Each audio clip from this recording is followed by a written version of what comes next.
Hey everybody. So I know it's been a while since I've posted anything, but I've just been very, very busy and trying to get the oldest child enrolled in school and such, but and busy with my own school. So anyhow, I wanted to make some dyed paper, and it's inspired by this little journal that I got from Liz. I think you've seen this before. She sent this along with an order I got out of her Etsy store. And it's really pretty, and I love the colors in it. So the colors inspired the colors in the paper that I dyed here. And just want to show you really quick. This was all done in the backyard. Once again with the fiber reactive dyes, doing Procyon dye. So these here, this color was citrus yellow. And I just had a bunch of doilies from the dollar store. And I went ahead and dyed those. Got some awful colored doilies. The little brown flecks came off of our oak trees. We have live oak trees, and they're shedding right now. So they kind of shed these little dingleberry looking things in this time of year.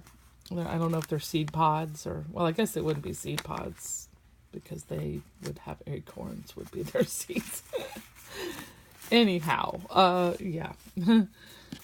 That's the live oak trees are pooping everywhere in the backyard. It gets in your hair and everything. They have like these little sticky things on, looks kind of like millet. So you have with the Procyon dyes, once again, the dye powder didn't completely dissolve, so I got all these little freckles, this bits of powder that didn't quite dissolve in this particular color. But I like it. I know there are ways, to get that powder to dissolve completely. You have to use like soda ash and urea and stuff like that and make an actual, what we call chemical water in the dye world. I didn't mess with all that this time. I was just kind of after the mottled effect, and I like it. So, if you wanted something that was a little more creamy and smooth, then you might want to, take the time to study using these dyes a little more and make some actual chemical water up. But yeah, that's the citrus yellow. And let's see, I like how the paper turned out. It's not too crispy, like I've seen some videos with some people with the Kool-Aid, how it just kind of disintegrates. The paper gets a little bit too fragile, and this is just good. You don't have to, the dye powders are real powerful. They'll turn a whole tub, a very deep color. So, and it doesn't take that much. So maybe that has something to do with it, where it's just basically not really altering the chemistry of the paper at all. It's just adding those powders on top. And the cool thing about these dye powders is that they are what you call fiber reactive powder. So a fiber reactive powder bonds with the protein fibers of natural fiber. So if you're using anything as a natural fiber, such as paper, which is comes from wood, these dyes work very well with that and form a nice long-lasting color. However, they are not UV resistant. I will say right now, if you're going to put it in the sunshine, if you're going to use it in a project that's going to hang on the wall like a piece of fine art, and it's going to be anywhere exposed to UV light, they will fade. So, but they're perfect, I think, for scrapbooks, for what we use them for journaling, because that stuff kind of really never sees sunlight. So anyways, unless you were to use it on the cover. I did not dip each one individually. I kind of just threw a whole stack in and assumed that it would penetrate, but it didn't penetrate all the layers, so that's why I got this mottled effect on some of them and patchy looking on some of them, and that's okay. It just gives us more variety to play with. So, yeah, I mean, I like the little borders here that happened. I just kind of laid all these things out on the back porch to dry after I put them through the dye vats. I took 3 tubs of those little white tubs you get from Dollar Tree. You've seen me do it in another video. I'm sure if you search through my channel, you can find them. The video of me actually doing it. This one is very speckled. So there's some in here too that I set them to dry on the actual steel chairs that on my patio, and you can see what happened. It's almost like a stenciled effect, which got my mind spinning in a lot of different directions, of course, thinking, oh God, it's like pre-stenciled. It's pretty cool.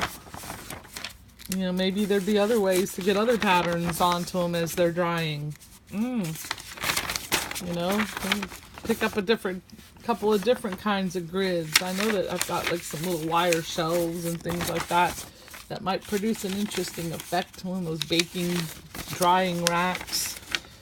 This one's got a good blotch of dye.